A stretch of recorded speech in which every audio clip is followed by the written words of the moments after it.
power to exist. Aku mengasihi-Mu ya Tuhan kekuatanku.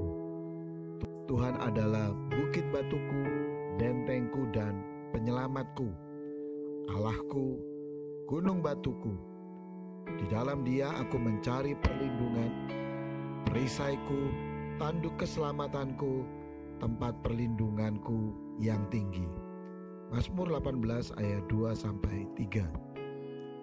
Beberapa waktu yang lalu saat mendampingi retreat sebuah sekolah diselenggarakan di daerah pegunungan, ternyata hadapi situasi bahwa angin berhembus sangat kencang.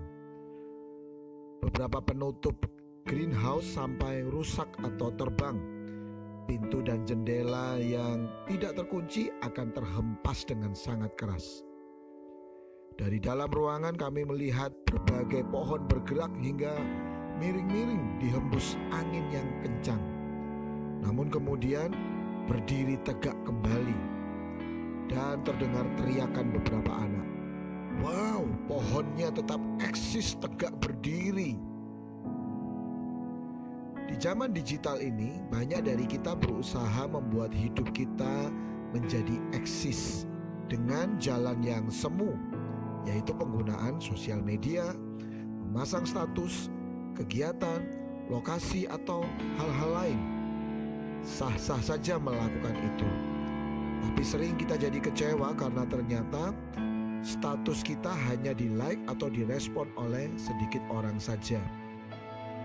Efek lain dari perilaku ini membuat begitu banyak orang merasa hidupnya tidak seberarti atau seberharga orang lain karena melihat status media sosial orang lain yang menunjukkan perjalanan, kesuksesan, atau kepemilikan barang tertentu. Sebuah buku yang ditulis oleh rekan hamba Tuhan Michael Christian, yaitu Social Media is Not Real, menyebutkan penggunaan sosial media hanya sebagai pencitraan semu.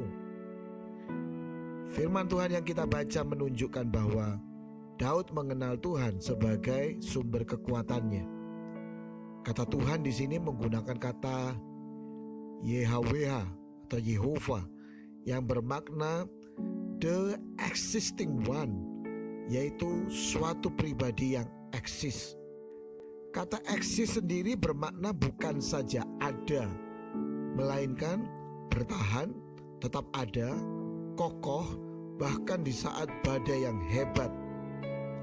Daud mengenal Tuhan sebagai pribadi yang eksis, dan karena itu memiliki kemampuan untuk membuat hidupnya tetap eksis. Power to existing life.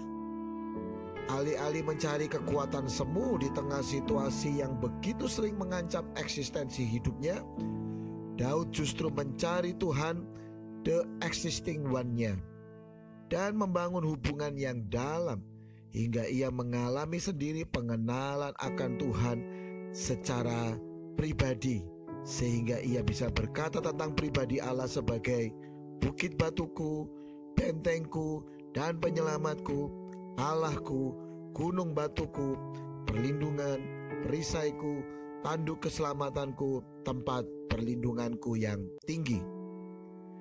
Sudahkah hubungan kita pada Tuhan membawa kita secara pribadi mengenal Dia dan kekuatannya, sehingga kita bisa berkata seperti sebuah pujian yang berkata, Allah sumber kuatku, Allah sumber kuatku, Allah sumber kuatku dan bagianku selamanya. Hanya pribadi yang eksis selamanya, yaitu Allah, yang bisa memberikan kekuatan untuk kita eksis di kehidupan fana ini.